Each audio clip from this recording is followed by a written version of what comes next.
Friday marks 4 weeks since hurricane-force winds tore through North Texas homes and some businesses. The city of Garland says it's still picking up brush left from the storm. This cleanup process is not an easy one, and it could continue for months. Our Blessing Iwachuku is there with a look at the progress.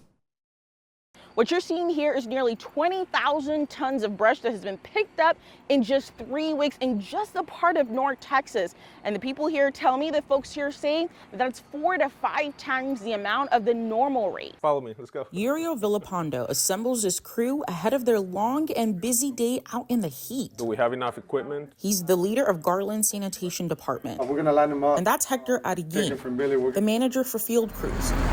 Since May 28, their department has been overwhelmed with not only trying to pick up the usual trash on their daily routes, but the piles and piles of brush still sitting on people's yards weeks after the storm.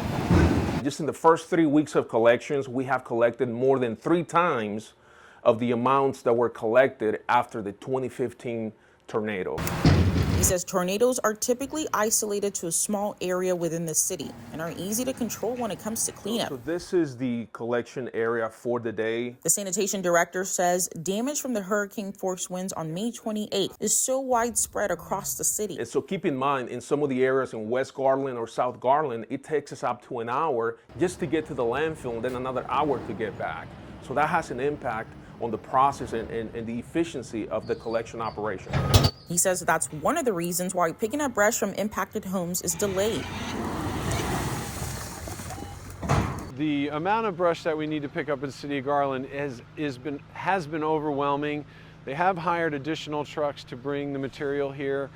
And what you're seeing here is about 1,000 tons a day are being brought here right now. And usually in a month, we only receive around 5,000 tons. Chris Hoofnagel is Garland's landfill director. He says the pile of brush has grown to more than 100,000 cubic yards in just 3 weeks. In a year, he says they usually get about 60,000 cubic yards. Hoofnagel says they're pushing the limits of what they've ever handled before, but he doesn't anticipate cutting it off or being overwhelmed by brush. He says they'll just find another empty plot of land to start a new pile. As crews continue to pick up brush from homes, as long as it takes. The entire street is cleared, and then we'll move on to the next one. In Garland, Blessing Iwachuku, Spectrum News.